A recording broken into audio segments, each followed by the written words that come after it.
Hello everyone, welcome back to Telugu ఉద్యోగ సందేశాలు YouTube channel. ఎవరైతే సెంట్రల్ గవర్నమెంట్ జాబ్ ఆపర్చునిటీ కోసం ఎదురు చూస్తున్నారో వారందరూ గుడ్ న్యూస్ గైస్. రైల్వేస్ నుంచి ఒక వండర్ఫుల్ నోటిఫికేషన్ అయితే రిలీజ్ అయింది.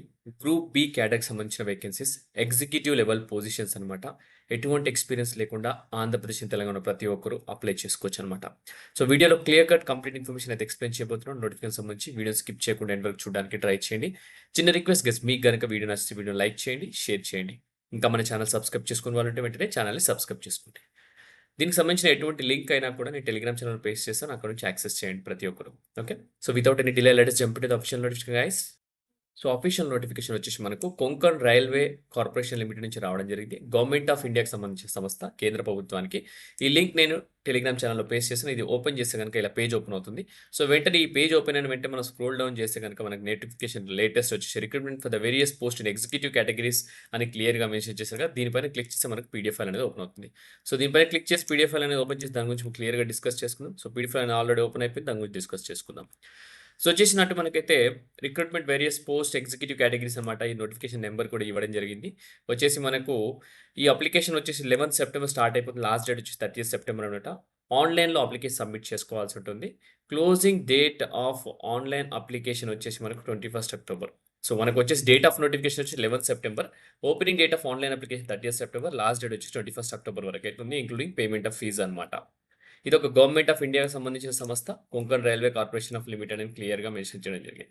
సో మన వేకెన్సీస్ చూసుకున్నట్లయితే అసిస్టెంట్ ఇంజనీర్ సివిల్, అలాగే assistant engineer medical officer, assistant manager information technology, assistant traffic manager, assistant materials manager, assistant financial advisor, assistant personnel officer, assistant deputy general of manager, ఇలా మనకు different vacancies release చేయడం జరిగింది. ఇక్కడ caste base bifurcation కూడా చేయడం జరిగింది అనమాట.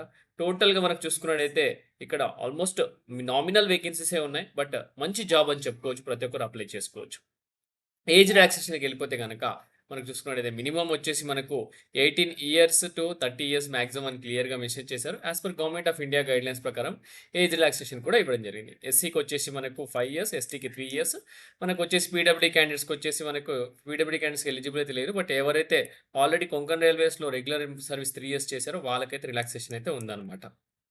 Okay, so ఇక్కడ మినిమం క్వాలిఫికేషన్ డీటెయిల్స్ కూడా మెన్షన్ చేశారు. బట్ ఇక్కడ ఏంటంటే క్యాండిడేట్ ఎవరైతే అప్లై చేస్తారో సౌండ్ నాలెడ్జ్ ఉండాలి, experience of various working activities of concern department, should be a good personality, communication skills ఉండాలా, వర్బల్ అండ్ రిటర్న్, అలాగే గుడ్ టీమ్ లీడర్షిప్ ఉండాలా, proactive approach, must be capabilities and confidence to handle the department అని క్లియర్గా mention చేయడం జరిగింది.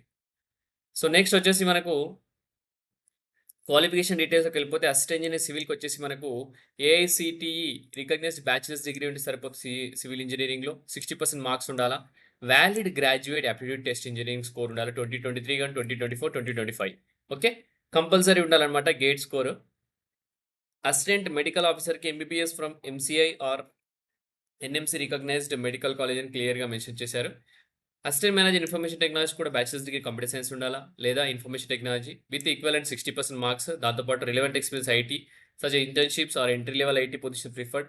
Valid graduate aptitude test engineering score 2023, 2024, 2025 అనమాట. Assistant traffic managers కూడా bachelor's degree ఉంటే సరిపోతుంది. Audits equivalent and full time master's degree in management, MBR, MMS or PGDM అని క్లియర్‌గా మెన్షన్ చేశారు. సో ఆపరేటింగ్ అండ్ కమర్షియల్ సంబంధించి కూడా ఇక్కడ రియల్‌గా మెన్షన్ చేయడం జరిగింది. అసిస్టెంట్ మెటీరియల్స్ మేనేజర్‌కి వచ్చేసి బ్యాచిలర్స్ డిగ్రీ ఉండాలా. 60% మినిమమ్ మార్క్స్ ఉండాలన్నమాట. దీనికి కూడా మనకు వాలిడ్ గ్రాడ్యుయేట్ యాప్టిట్యూడ్ టెస్ట్ అడుగుతున్నారు గేట్. 2023, 2024 అనమాట. అది మెకానికల్ ఇంజినీరింగ్ లేదా civil engineering, electrical engineering and electronics and communication engineering వాళ్ళందరూ అప్లై చేసుకోవచ్చు. అసిస్టెంట్ మెకానికల్ ఇంజినీరింగ్ సంబంధించి చూసుకుంటే bachelor's degree mechanical engineering 60% marks ఉండి వాలిడ్ గేట్ స్కోర్ ఉండాలి 23, 24, 25 అనమాట. అసిస్టెంట్ సిగ్నల్ టెలికామ్ ఇంజినీర్‌కి bachelor's degree BE BTech with minimum 50% marks ఉండాలా. వచ్చేసి మనకు ఎలక్ట్రానిక్ ఇంజినీరింగ్, ఎలక్ట్రానిక్స్ కమ్యూనికేషన్ గాని, communication engineering, electrical and electronic engineering ఇలా ఉన్న తర్వాత దాంతో పాటు మీరు గేట్ స్కోర్ ఉండాలి. వాలిడ్ 2023, 2024, 2025కి సంబంధించి. అసిస్టెంట్ ఫైనాన్షియల్ అడ్వైజర్‌కి chartered accountant or cost and management account అయితే సరిపోతుంది. మనకి ఇంకా వేకెన్సీ వచ్చేసి అసిస్టెంట్ ఎలక్ట్రికల్ ఇంజినీర్‌కి బ్యాచిలర్స్ డిగ్రీ 60% సరిపోతుంది. దాంతో పాటు మనకు గేట్ స్కోర్ కూడా ఉండాలన్నమాట. సో ప్రతి ఒక్క దానికి బ్యాచిలర్స్ డిగ్రీతో పాటు గ్రేడ్ స్కోర్ కూడా అడుగుతున్నారన్నమాట. అసిస్టెంట్ పర్సనల్ ఆఫీసర్‌కి వచ్చేసి బ్యాచిలర్స్ డిగ్రీ ఉండాలా. With MBA in human resources candidate must passes valid common aptitude test score అని క్లియర్‌గా మెన్షన్ చేస్తున్నారు. Prior to 2019. Should not be prior to 2019 అనమాట. డిప్యూటీ అసిస్టెంట్ జనరల్ మేనేజర్ కూడా అదే అండి. సేమ్ ఎంబీఏ ఉండి సరిపోతుంది. బ్యాచిలర్స్ డిగ్రీ దాంతోపాటు కామన్ ఆప్టిట్యూడ్ స్కోర్ ఉండాలా. Should not be prior to 2019 అనమాట. ఓకే. సో ఇవి మనకు క్వాలిఫికేషన్స్ అనమాట. ఇవి పొజిషన్స్ ఏదైతే పొజిషన్స్ డిక్లేర్ చేయడం జరిగిందో. అలాగే దాంతో పాటు మనకొచ్చేసి మీరు ఆన్‌లైన్‌లో అప్లికేషన్ చేసుకోవాల్సి ఉంటుంది. ఆన్‌లైన్‌లో అప్లై చేసిన తర్వాత మీకొచ్చేసి కంబైన్డ్ టెస్ట్ అయితే ఒక టెస్ట్ అయితే పెడతారు. Recruitment test, computer based test అయితే పెడతారు. అది క్వాలిఫై అవ్వాల్సి ఉంటుంది. అది క్వాలిఫై అయిన తర్వాత డాక్యుమెంట్ వెరిఫికేషన్ ఉంటుంది. గ్రూప్ డిస్కషన్ ఉంటుంది. అన్ని క్లియర్‌గా మెన్షన్ చేసి దాని తర్వాత ఇంటర్వ్యూ కూడా ఉంటుంది. మెడికల్ ఎగ్జామినేషన్ కూడా ఉంటుందన్నమాట. సో యూజువల్‌గా graduate aptitude test score engineering recruitment for assistant civil engineer, assistant manager, information technology, assistant materials manager, assistant mechanical engineer ఇవన్నిటికి గేట్స్ కోర్స్ ప్రిఫరెన్స్ ఇస్తారు. దాంతోపాటు కంబైన్డ్ కంప్యూటర్ బేస్డ్ టెస్ట్ కూడా మీరు క్వాలిఫై అవ్వాల్సి ఉంటుంది. ఇక్కడ క్లియర్‌గా మెన్షన్ చేశారు. Okay. So valid GATE score 50%, computer based test 25%, group discussion 5%, presentation given and topic 5%, percent 50%, total 100%కి అయితే ఉంటాయి. సో ప్రతి ఒక్కరు ఏంటంటే గేట్ స్కోర్‌తో పాటు ఎగ్జామ్ క్వాలిఫై అవ్వాలి ఇంకొకటి. అది అయిపోయిన తర్వాత గ్రూప్ డిస్కషన్‌లో పాల్గొనాలా. ఆ తర్వాత ప్రెజెంటేషన్ ఇవ్వాల్సి ఉంటుంది. దాని తర్వాత పర్సనల్ ఇంటర్వ్యూ, దాని తర్వాత టోటల్‌గా మనకి 100%కి అయితే ఉండడం జరుగుతుంది. సో మిగతా వాటికి కూడా ఇలానే ఉన్నాయి. అసిస్టెంట్ ట్రాఫిక్ మేనేజర్‌కి కూడా మనకు సేమ్ క్యాట్ స్కోర్ చూస్తారు వాళ్ళకు. దాంతోపాటు సీబీటీ ఎగ్జామ్ రాయాలా. దాంతోపాటు గ్రూప్ డిస్కషన్, ప్రెజెంటేషన్, తర్వాత పర్సనల్ ఇంటర్వ్యూ టోటల్‌గా 100%కి అయితే ఉంటుంది. సో అసిస్టెంట్ మెడికల్ ఆఫీసర్‌కి వచ్చేసి ఎంబీబీఎస్ స్కోర్ 50% ఉంటుంది. సీబీటీ 25%, గ్రూప్ డిస్కషన్ 5%, ప్రెజెంటేషన్ ఏదైతే ఇస్తారో దానిపైన 5%, పర్సనల్ ఇంటర్వ్యూ 15%, టోటల్ 100%కి అయితే ఉంటుందన్నమాట. Okay. So for the post of assistant financial అడ్వైజర్‌కి కూడా సేమ్ కంప్యూటర్ బేస్డ్ టెస్ట్ పెడతారు. దానికి 25% మార్క్స్ ఉంటాయి. అలాగే మనకు సీఏఆర్, సీఎంఏ స్కోర్ 50% ఉంటుంది. మిగతావి 5%, అలాగే ప్రెజెంటేషన్ 5%, పర్సెంట్ 50%, టోటల్ 100%కి అయితే ఉండడం జరుగుతుంది. Okay. So computer based test చూసుకున్నట్టయితే మనకు వచ్చేసి స్క్రీనింగ్ ఇన్ నేచర్ ఉంటుంది. Same will be conducted at Mumbai or Maharashtra state అనమాట. 100 క్వెషన్స్ ఉండడం జరుగుతుంది. Objective type question, multiple choice questions, 1 mark each అనమాట. డ్యూరేషన్ వచ్చేసి 90 మినిట్స్ అయితే ఉంటుంది.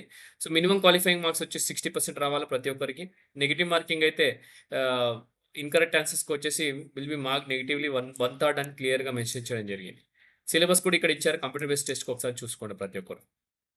ఓకే.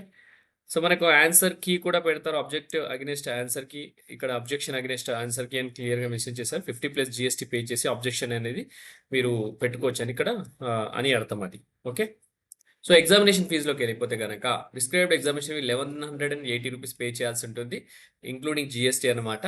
సో అది ఈడబ్ల్యూఎస్, అలాగే జనరల్ క్యాండిడేట్, ఓబీసీ వాళ్ళు, ఎస్సీ, ఎస్టీ, ఫీమేల్ అలాగే మీరందరూ ఏంటంటే she shall be refunded once me exam అనేది అటెండ్ అయితే మీకు ఫీ అనేది రీఫండ్ అవుతుందని క్లియర్‌గా మెన్షన్ చేస్తున్నారు. ఓకే. సో ఫీజ్ రీఫండ్ చేస్తారండి. ఎవరైతే ఎగ్జామినేషన్ అటెండ్ అవుతారో ప్రస్తుతానికైతే ప్రతి ఒక్కరు డబ్బులైతే పే చేయాల్సి ఉంటుంది. 1000 రూపీస్ అయితే రీఫండ్ చేయడం జరుగుతుంది. Okay guys. సో ఈ ఆపర్చునిటీ అస్సలు మిస్ చేయకుండా ప్రతి ఒక్కరైతే అప్లై చేసేసేయండి. సో మనకు పే స్కేల్‌లోకి వెళ్ళిపోతే గనక గ్రేడ్ పే 7 CPC ప్రకారం 4800 they will be under the training when ever needed. They will be confirm the cadre after 2 years అని క్లియర్‌గా మెన్షన్ చేయడం జరిగింది. ఓకే.